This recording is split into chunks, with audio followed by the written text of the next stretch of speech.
Hi, my name's Alex Sadler, and this is Pebbles. Good afternoon. My name is Joseph Whitmore, and I am a nuclear engineering technology major at Three Rivers Community College. I go to school at Three Rivers for chemistry. Now, I was part of the quadcopter team here over Three Rivers. Today I would like to inform you of the progress that the TRCC Quadcopter Challenge Team 2, consisting of myself, team leader Christopher Knight, and Alex Sadler.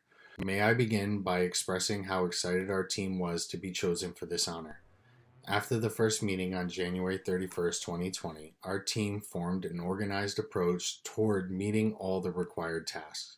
Our approach was focused on building multiple design ideas as early as possible, along with having the quadcopter built as fast as possible. We understood that the programming and image detection was going to be the most difficult task we had to face. We agreed that having the building phase done as quickly as possible allowed for us to understand flight and the mechanics of the quadcopter.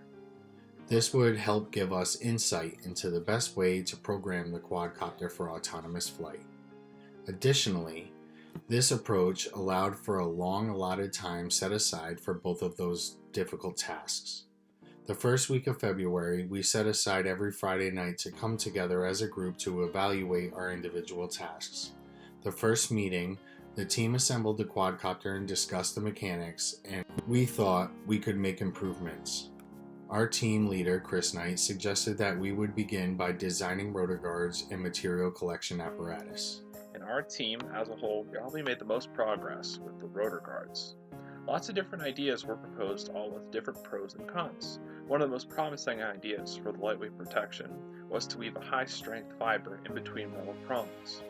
The fiber of choice was to be woven through each of the eyelets at the end of multiple prong arrays that we as a team would manufacture. The metal prong arrays would be mounted to each of the 4 booms of the quadcopter. This would make it so that the belt of the fiber is right in line with the propellers of the quadcopter. Unfortunately, no real decisions were made in regards to materials as our semester was interrupted. Right before the school closure, we purchased the remote needed to fly the quadcopter, and we were working on programming the microcontroller. This was the last stage we were able to obtain for this project.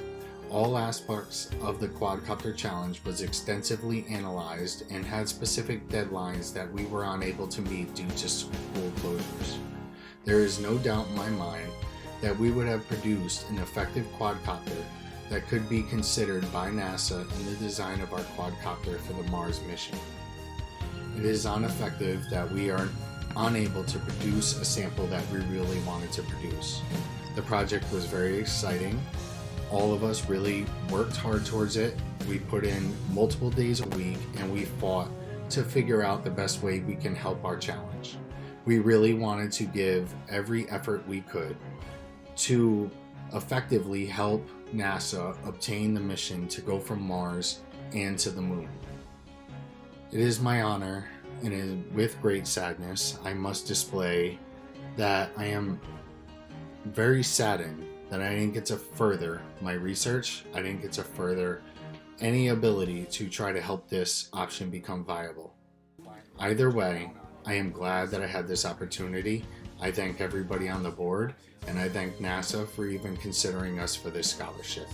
I hope in the future that I have this opportunity again, and I know the team that I have will do all they can and work as hard as they can to produce what we were supposed to produce in the first time.